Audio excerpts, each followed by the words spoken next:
जीवन कभी भी एकाकी नहीं होता। हमेशा देखो ये मैं और तू में उलझा रहता है।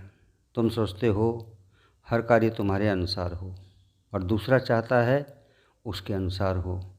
इस तरह हर रोज़ कितने ही निर्णय और फैसले तुम करते हो और उनके अनुसार ही दुख या सुख भी पाते हो। जब जब कार्य तुम्हारे अनुसार होता है तुम्हें सुख का अनुभव होगा, जो कि क्षणिक है। यह कुछ दिन कुछ महीनों तक चल सकता है, जिसे आप सुख कहते हैं। लेकिन जब दूसरे के अनुसार तुम्हें कार्य करना पड़े तो तुम उसे जिम्मेदारी की तरह नहीं बल्कि बोझ समझकर करते हो। कर्म को बोझ समझना यही दुख है। नौकरी करने वाला मजदूर हो, कर्मचारी हो, जैसे ही छुट्टी होती है बड़ा खुश होता है। छुट्टी का उसे बेसब्री से इंतज़ार रहता है, बार बार घड़ी की तरफ देख लेता है। छुट्टी हुई, बहुत खुशी मिली, एक प्रकार की खुशी ऐसी जिसको अनुभव करता है। जबकि वही व्यक्ति अपने घर में काम करे तो सोचता है थोड़ा और देर कर लूँ, थोड़ा और ज़्यादा कर लूँ, अच्छा होगा, अपना ही तो काम है। यही विडंबना है तुम्हारे साथ कि केवल अपनी घटिया सोच के कारण जीवन को बोझ बना लेते हो।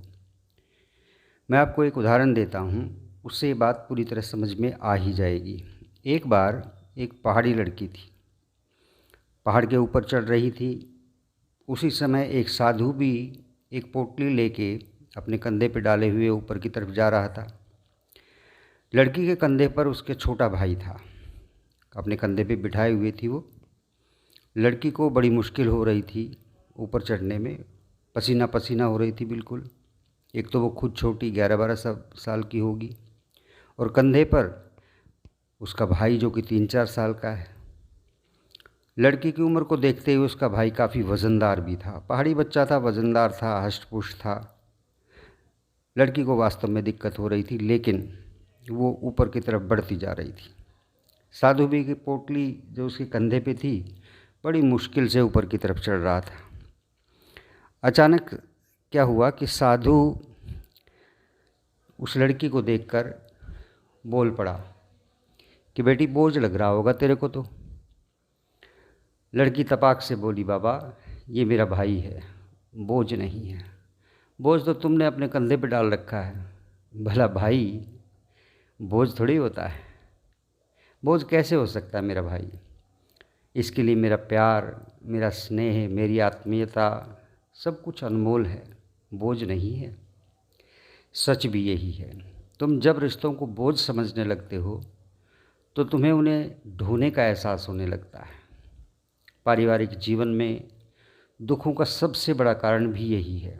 माता पिता, भाई बहन, पति पत्नी, हर रिश्ता तुम्हारा थोड़ा सा ध्यान ही तो चाहता है, थोड़ी परवाह चाहता है।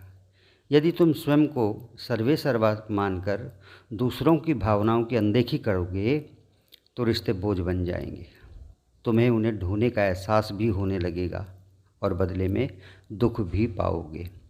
जैसे बाबा जो पहाड़ पर चढ़ रहा है लेकिन अपनी छोटी सी पोटली को ही बोझ समझ रहा है, जबकि लड़की ज़्यादा वजन लिए हुए है कंधे पर, फिर भी खुशी के साथ ऊपर की तरफ बढ़ रही है। इसलिए हमेशा कोशिश करो स्वयं को थोड़ा बदलो, वरना तुम भी अपने को और अपनों को बोझ ही समझने लगोगे। मनुष्य का जीवन मिला है तो इसे इसकी हद तक जियो। रिश्तों को जितना हो सके निभाओ। विपरीत हालात मिले कोई बात नहीं, अपनी तरफ से कोई कसर मत छोड़ो, उनको निभाओ। तुम्हारा यही एहसास कि मैं गलत नहीं हूँ, मैं सबके साथ ठीक व्यवहार कर रहा हूँ, ये बहुत बड़ी बात है और यही सबसे बड़ी साधना है। किसी तपस्या, योग, उपासना, घर त्यागना, सन्यासी हो जाना, ये सब दिखावे की बातें, इनकी कोई ज़रूरत नहीं। प्रेम से जीवन को जीना है, यही सबसे बड़ी तपस्या है, यही सबसे बड़ी साधना है और यही संसार का सत्य है। तुम सिर्फ जीवन को जी सकते हो, मृत्यु को लेकर चिंता करने की कोई ज़रूरत नहीं। कल की चिंता में आज को मत बर्बाद करो। जो भी बोझ नहीं बल्कि जिम्मेदारी आपके कंधे पे है उसको बखूबी निभाओ और उसमें अपनी हंसी तलाश करो, अपनी खुशी तलाश करो। धन्यवाद।